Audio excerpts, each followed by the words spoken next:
अस्सलाम वालेकुम स्टूडेंट्स। अच्छा स्टूडेंट्स, तो अब हमारा जो नेक्स्ट टॉपिक है वो है एक्सेलरेशन। ठीक है, एक्सेलरेशन क्या है? लास्ट टॉपिक में मैंने आपको बताया था यूनिफॉर्म स्पीड या यूनिफॉर्म वेलोसिटी कि किसी भी ऑब्जेक्ट की वेलोसिटी जो है वो यूनिफॉर्म रहेगी। कैसे रहेगी? लेकिन बच्चे अगर देखो, लेट्स से कि एक ऑब्जेक्ट है, उसकी वेलोसिटी थी 5 मीटर पर सेकंड, अगले सेकंड उसकी होगी 3 मीटर पर सेकंड, उससे अगले सेकंड होगी 7 मीटर पर सेकंड। तो बेटा यहाँ पर इसकी वेलोसिटी यूनिफॉर्म नहीं है, नॉन यूनिफॉर्म वेलोसिटी है। ठीक है, तो फॉर नॉन यूनिफॉर्म वेलोसिटी हम एक टर्म यहाँ पर इंट्रोड्यूस करवाते हैं, एक्सेलरेशन। ठीक है, कि किस हिसाब से उस ऑब्जेक्ट की जो वेलोसिटी है वो चेंज हो रही है। ठीक है, तो acceleration is the rate of change of velocity. ठीक है, अब मैंने आपको बताया जहां पर भी रेट वर्ड आ जाएगा आपने उससे उसको डिवाइड कर देना है। तो actually it is time rate, तो आपने टाइम रेट से उसको डिवाइड कर देना है। अच्छा बेटा, वो ये बात कह रहा है कि ये इसके डायरेक्शन के अंदर भी हो सकता है चेंज और उसके मैग्नीट्यूड के अंदर भी हो सकता है। हमने मेनली मैग्नीट्यूड के अंदर उसका चेंज पढ़ना है, डायरेक्शन के अंदर जो उसका चेंज है वो आप हायर क्लासेस में जाके पढ़ेंगे कि कैसे एक्सेलरेशन प्रोड्यूस होता है।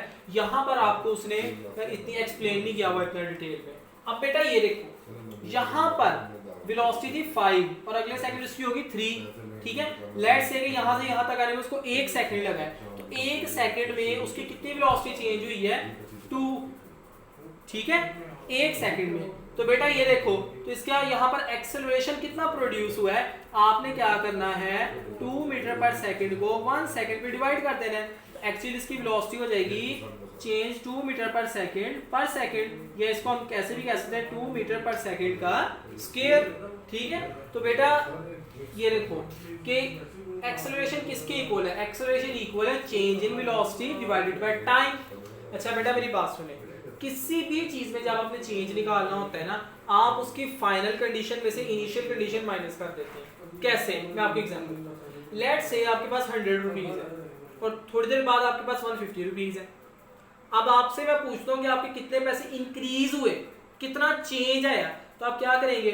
आप सिंपल क्या करेंगे, 150 जो कि आपके पास अब है और 100 रुपीज जो कि आपके पास पहले, तो उसमें से उसको माइनस कर देंगे और आप मुझे बता देंगे कि 50 रुपीज क्या हो गए हैं, इंक्रीज हो गए हैं। यानी कि जो फाइनल कंडीशन जिसमें से इनिशियल कंडीशन आपने माइनस कर दी।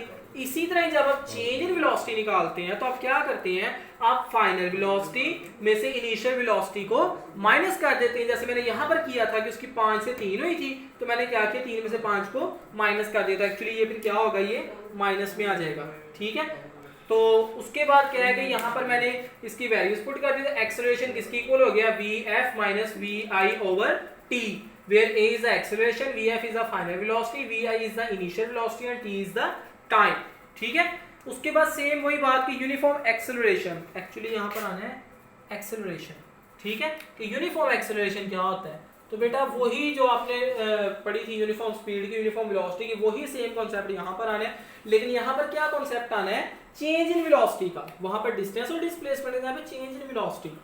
तो बेटा change in rate of change of velocity क्या है? एक्सेलरेशन। और अगर वही चेंज इन वेलोसिटी यूनिफॉर्मली हो रहा है, जैसे लेट्स से बेटा एक ऑब्जेक्ट था, वो पहले चल रहा था 5 मीटर पर सेकंड पे, अगले सेकंड उसकी वेलोसिटी होगी 7 मीटर पर सेकंड, कितनी इंक्रीज हुई? 2 मीटर पर सेकंड स्क्वायर। ठीक है, अगले सेकंड होगी 9 मीटर पर सेकंड, उससे अगले सेकंड होगी 11 मीटर पर सेकंड। तो हर दफा चेंज कितना आ रहा है? 2 का आ रहा है। ठीक है, हर सेकंड कितना चेंज आ रहा है? 2 का। जो चेंज इन वेलोसिटी है वो क्या है? यूनिफॉर्म रह रहा है। तो अगर कोई uniformly equal change in velocity in equal interval of time, तो उसको हम क्या कहेंगे? Uniform acceleration. ठीक है, वो कह रहा है how ever short the interval may be. अब बेटा एक्सेलरेशन जो है ना, it may be positive, it may be negative. अच्छा यहाँ पर ना देखें, यहाँ पर जब मैंने एक्सेलरेशन निकाला जब वो 5 से 3 पे गया था तो एक्सेलरेशन माइनस में आ गया था। ठीक है, तो बेटा ये बात आपने याद रखनी है। यहाँ पर वेलोसिटी क्या हुई थी? डिक्रीज हुई थी। अगर वेलोसिटी डिक्रीज हो रही हो तो एक्सेलरेशन नेगेटिव होता है, और अगर वेलोसिटी इंक्रीज हो रही हो, क्योंकि चेंज तो बेटा मैंने चेंज की बात की है, मैंने ज्यादा होने की बात ही नहीं की। अक्सर बच्चे इस चीज को कंफ्यूज कर जाते हैं कि पता नहीं चेंज का मतलब है वेलोसिटी ज्यादा होनी है। तो बेटा वेलोसिटी कम होगी वो भी चेंज है, ज्यादा होगी वो भी चेंज है।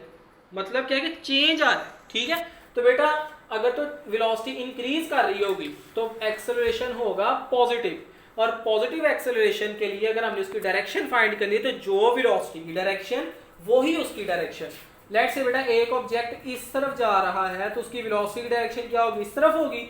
अगर इसकी वेलोसिटी इंक्रीज कर रही है तो एक्सेलरेशन की डायरेक्शन भी क्या होगी, यही होगी। ठीक है, इसी तरह ही अगर मतलब कि मैं नेगेटिव एक्सेलरेशन की बात करूं तो अगर वेलोसिटी डिक्रीज कर रही हो तो एक्सेलरेशन होता है नेगेटिव।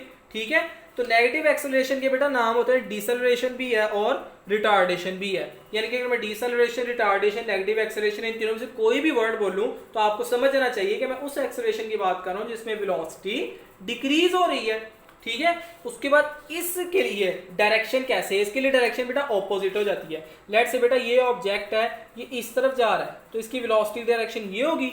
अगर इसकी वेलोसिटी डिक्रीज हो रही है तो एक्सेलरेशन की डायरेक्शन बेटा फिर ये होगी। ठीक है, तो बेटा that's all from acceleration, uniform acceleration, positive acceleration and negative acceleration. If anyone have any query he or she frankly ask in comment section or you can contact me personally. Thank you so much.